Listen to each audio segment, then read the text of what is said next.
Awesome. All right. Hi, everyone. Apparently, we're on. Okay, so this is Dave Morin. For those of you who don't know him, he was an early Facebook employee, really helped create Facebook Connect, left a couple years ago, I think now. And he started a company called Path how long ago did you guys launch? We launched around the middle of November.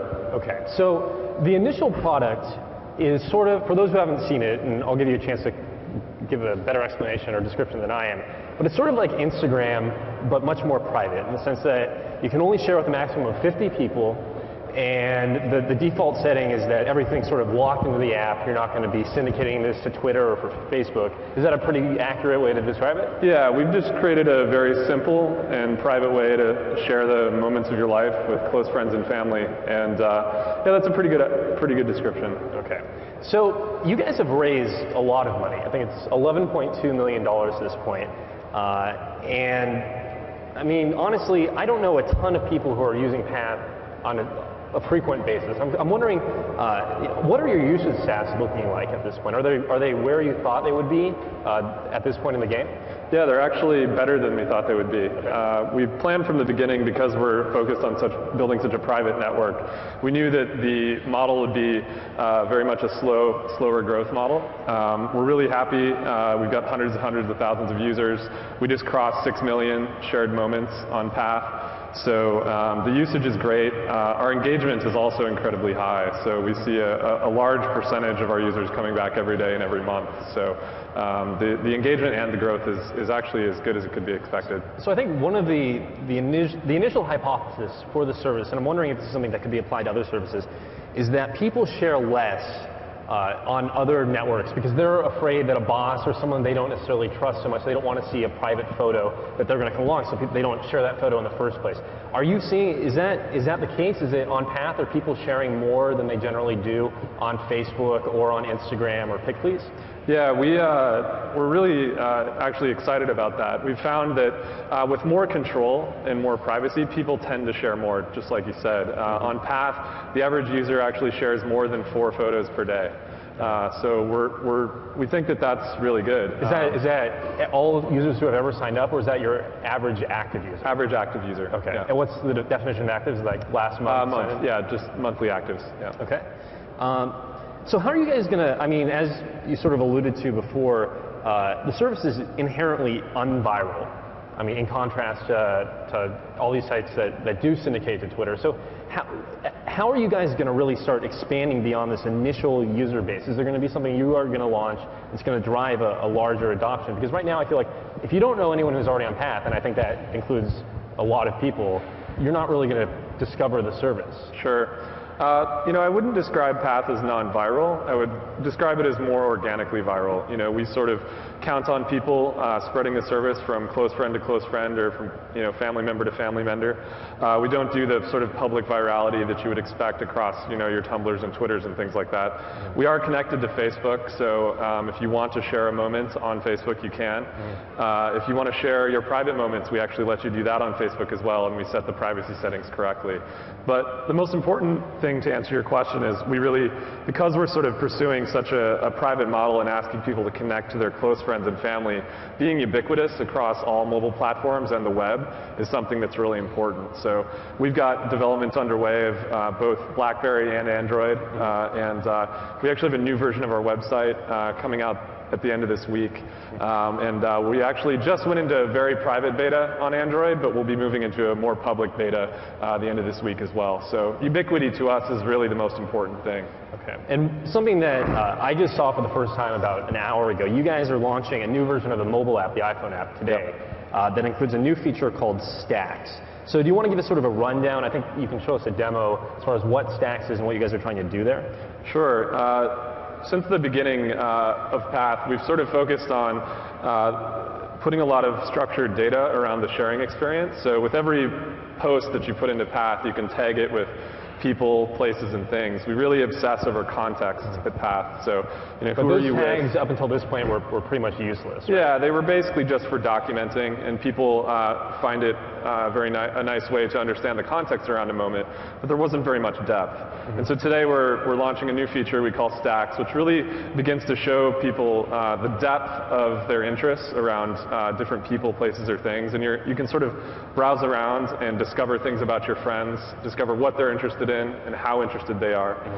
And also just relive your memories. It's a really neat way to discover and retell stories, really look through the different moments that you've had with different people. So. Okay, so going into Stacks, I don't know if we have a way to show this off yet at this point. There should be a post on TechCrunch right now that I wrote already.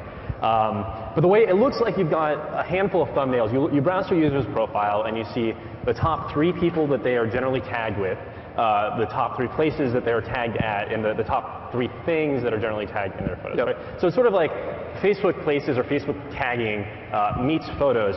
And I'm wondering, how useful is that really? Because I browse through a friend's profile and I see that they really like baseball or something like that. That's not really news to me if I know them already. Or Sure. I see they hang out with their wife a lot, which, I mean, again, not super surprising. So how are you really going to make this something that drives people to really engage with Stacks? What's my motivation there? Sure. We, as we've been doing research and talking to people about how do photos play a role in your life, how do you organize your photos today, we oftentimes would hear people say, I use iPhoto, or I use these applications that are on my desktop, and I'll download all of my photos off of my camera or off of my iPhone, and then I don't do anything with them. Occasionally I'll organize them into an album and upload them somewhere, but oftentimes most of the photos just sit there unorganized and uncollected. And so what we hope to do with Stacks is really create almost self-organizing or self-creating albums for you, where every time you take a photo, you just add a few tags to it, and that starts to create an album around that tag. So if I have a bunch of photos with you, I can easily go and see all my photos with Jason, or see all my photos doing an interview. And so rather than sort of having to go back and manage a large amount of data and sort of categorize it all myself, you just add the tags every time and it sort of self-creates albums for you, which we think is just an easier way to document your life and an easier way to sort of collect and organize your moments as you go, rather than having to do it all at once.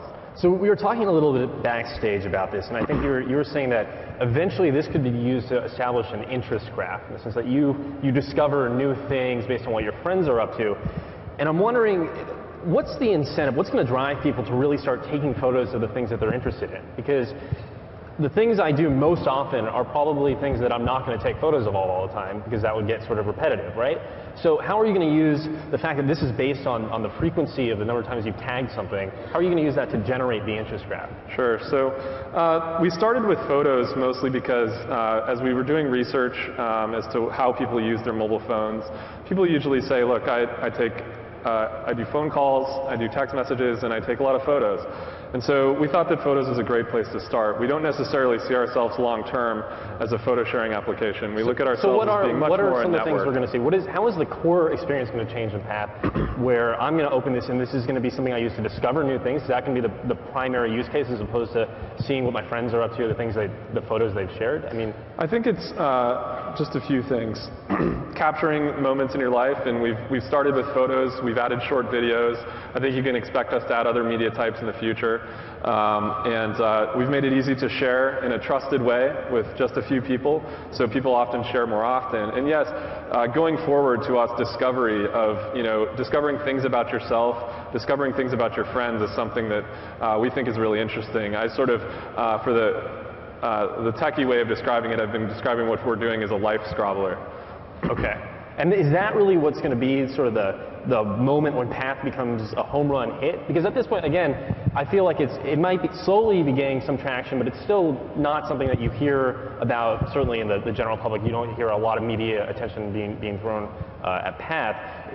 When you guys start shifting more to these other kinds of content and more of an exploration, is that when Path is really going to start to take off? I think so. I think a combination of Ubiquity and a lot of these new discovery features that we're adding, we think that those two things are going to be really big for us this summer and ongoing. Okay. So there's one last thing, and TechCrunch readers are probably familiar with this. We heard that Google was really interested in you guys at a very early point in the company's lifespan, and that they were talking about something over $100 million potential acquisition offer. But we've also heard that there may have been some caveats to that, like it was only $25 million, and that there could have been a large earnout, but that they could fire you for no reason at all. So I'm sort of wondering, I mean, is this something you can talk about at all, or? I wish I could talk about it. If you were to give like a hot or cold, are we? Yeah, I mean, I think that TechCrunch is always, you get some great sources, but you know, I wish I could comment on something like that. So it sounds like we're totally right. No comment. He's not saying no, so I'm going to take that as yes. Awesome. All right, so the red light is blinking. Thank you so much, Dave Morin, for joining us. Thanks, man. Good to see you.